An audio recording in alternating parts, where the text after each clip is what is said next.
Okay.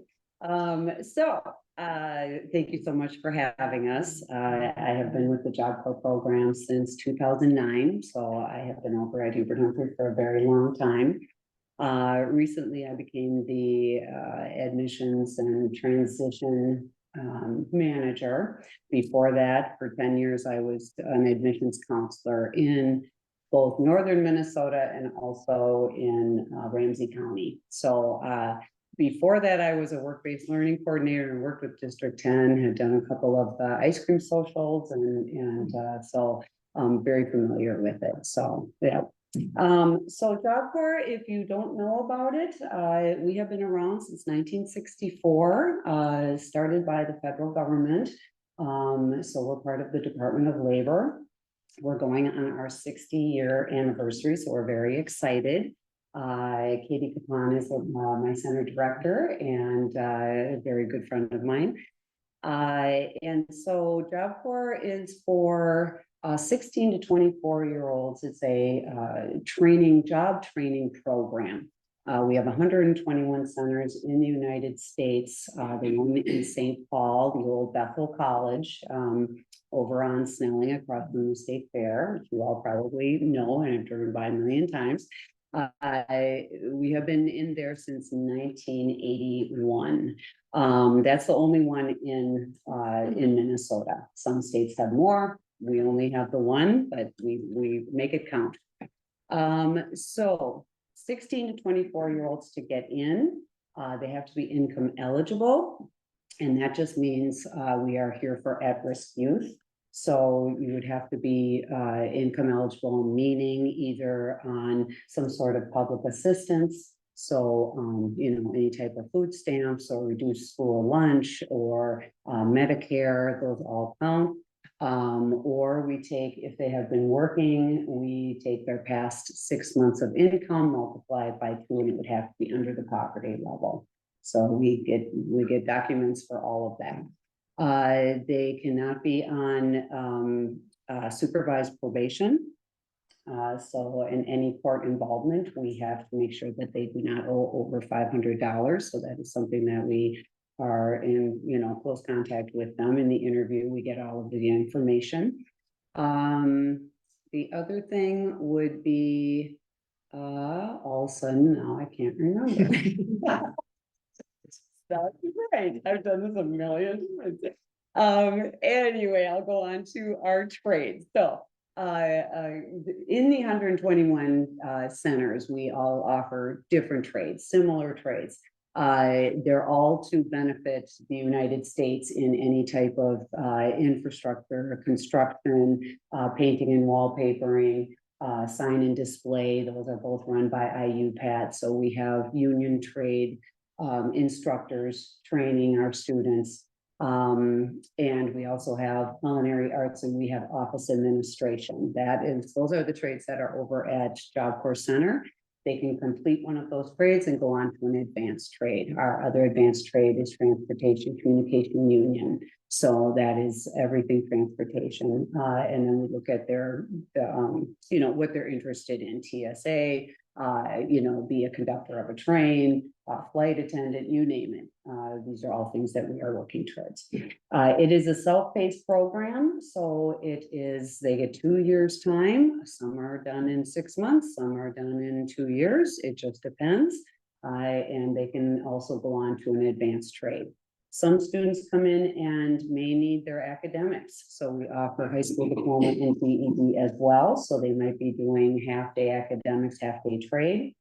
So they might be there longer than someone who comes in with their academics completed, and then they just need to learn their trade.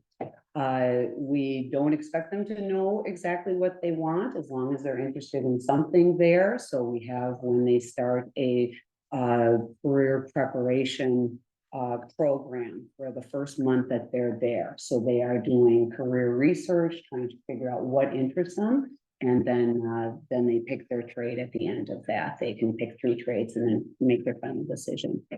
We also have driving instructors. So our union trades, they're going to have their driver's license. That's part of the training achievement record that they have to complete with their instructor. That's part of it. So you know, driving instructor, they can get their driver's license, they can get their academics done, and they can learn their trade. The goal of this, since it does cost taxpayers about $35,000 a year for one student to be there for a year, we do expect that when they complete, they are going to either get a job and be a taxpayer themselves, go on to college, go into the military, an apprenticeship. And so that is what we're working towards. What's nice about our program is that we do not, when they complete, we do not say thank you, goodbye. We have a transition team that then works with them to make sure where are they going to live, where are they going to work, what do they need help with. You know, we are there to make sure that when they separate, they know what they're going to be doing, and that we are there to help them for a year, even after they leave the program. We also have health and wellness. So we have a clinic. In our clinic, there is a dentist. So we have a dentist, we have a doctor, we have a couple doctors, we have a couple nurses.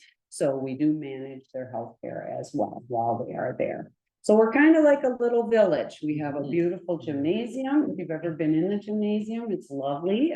We have our graduations there. So love to have anybody in the community come and join in and see us there. You can do tours anytime. We'd love to have you come and visit. We really do appreciate, especially the neighbors, to know exactly what's going on. Our students often are open to raking leaves and helping out the district and the neighborhood. So if you are, you know, need something, please let us know. We would love to help out. Our students really do love to get involved in those types of things. So that's kind of us in a nutshell. If there's any questions, or Katie, anything I missed that you want? Okay. Hopefully May. So I'll get it to representative whether there are community members. As of right now, we need to do 2 graduations a year with COVID, and which we're working on building back up the number of students we serve. One is plenty for right now. Thank you. All right. Do we have about 10 minutes for questions? Do we have questions? Actually, I'll start. I will learn 1 or 2. How many students do you have currently, and about how many do you graduate annually?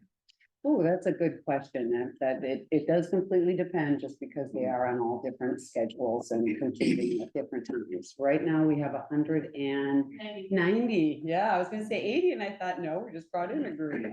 We do bring in groups every 2 times a month. We're not a September to June school. We're a full-time all year round. So when someone gets completed, they are able to start. And then graduation, that kind of depends. Our last one, because our numbers change, our last one, we had about 80 maybe. Yeah, I would think so. They don't all come back for the actual graduation because we place throughout the US. So they don't all stay here in Minnesota. But oftentimes several of them do. And so they end up speaking in our workforce. That's true. We have students that have completed culinary, so they get their manager safe certification and then have gone on. We have one doing wildfire fighting advanced in Colorado. We have one doing robotics in New England. We have one that just wanted to start cybersecurity. So there's just a lot of options. There's a lot of different advanced trades that they can go on and come out, and our painters are completing as pre-apprenticeships. When they leave, they're making $27.56 an hour. So very good jobs, good pay, and they're able to take care of themselves and you know, help the communities. So yeah. And what do you do to help play questions? Sorry. Yeah. I'm curious if the criteria for entry, if that was set by you or if that was like federal. Federal, Yeah. yes, yeah, that's the Department of Labor. You know, these are set, we follow set rules all the way across the United States. Yeah, people, I know you said, to piggyback off Blair's question, that one of the requirements for entry is they're not, have anything to do with the courts or judicial system. What options do those people have if they can't do to Beaver Humphrey? So let's say if they owe over $500, they can pay it down and then can get in. Or we refer them to other programs. There's, the Goodwill Easter Seal, Summit OIC, we do not just say, no, we can't help you and hang up. We have been trained to offer up, what are you interested in? What can we do? Wanting to learn automotive, gateway, there's just a lot of different programs. That's one thing Minnesota has. We have a lot of resources for people. And so we are there to also share that. The Career Force Center, that's a big one. So yeah, we're there to make sure that these people, anyone who's interested, gets help if they need it. Thank you. Question from the chat, how many students live on campus? Oh, What is their capacity? campus, we have probably about 50 non-residents, so they don't have to live on campus. They can come and go every day. We give them a month bus pass if they need it. So about 50, so we have about 120, I would bet, that are residents. Right now, it's actually higher than that, we're at about 160.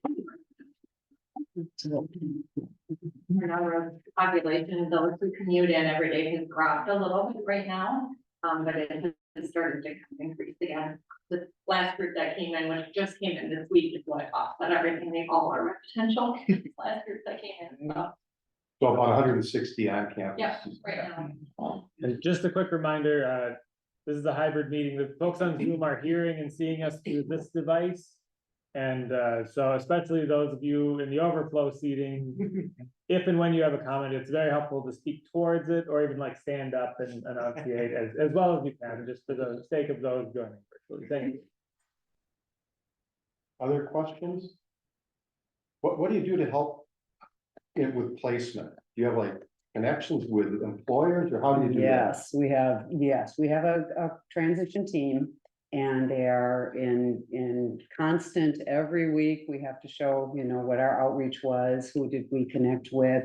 They come to the center. Metro Transit was there recently for our Transportation Communication Union group. They speak. We do career fairs twice a year. We invite all the St. Paul Public Schools, bring in buses of students. We do tours, and then they go to the gymnasium to do a career fair. So we invite, resources, employers. Right now we're working on apprenticeships. We want to bring in more apprenticeships for the infrastructure bill. So we're working on that. So yeah, it's a constant, ideas. Staff is there really to support the students and offer up advice and have you tried this and, you're interested in that. What about this idea? So we're there to broaden their mind and hope that they get into something that really interests them. So they'll stay with it. Great. Yeah. All right. Just immediately the gymnasium, is the day-to-day use just like for like residents on campus? And then my other question is, do you ever lend the gymnasium out to community use? We do not lend it out. Oh. Yep, it is for the students. Yeah, and so after school, they are able to be in there from like 4, the curfew is at 9. We are a closed campus, so students are not wandering around the neighborhood. They cannot just walk off center. That is not allowed. We do have students that have part-time jobs, however, leisure time, we call it. So after school, some of them sign out and have been approved and are able to go. Those are adults, because we do have minors on center. Minors have to be signed out by security or by a guardian. We have security 24/7. We have cameras all over center, 297 cameras, I believe.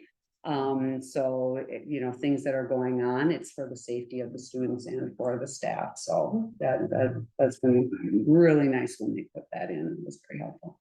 Yeah, good question. Great. Any other questions? I'll just mention that District 10 has a whole bunch of different community opportunities, from events to volunteer opportunities. We do lake cleanups. We have a September citywide drop-off event at the State Fairgrounds right across the street from your campus. That's great. So I would love to plug in more with the Job Corps and give the students more excuses to sign out and. They would appreciate that. They would appreciate that. Stay in touch. Yes, I love that. Well, great. Well, thanks, Jenny and Katie. Thanks. Um,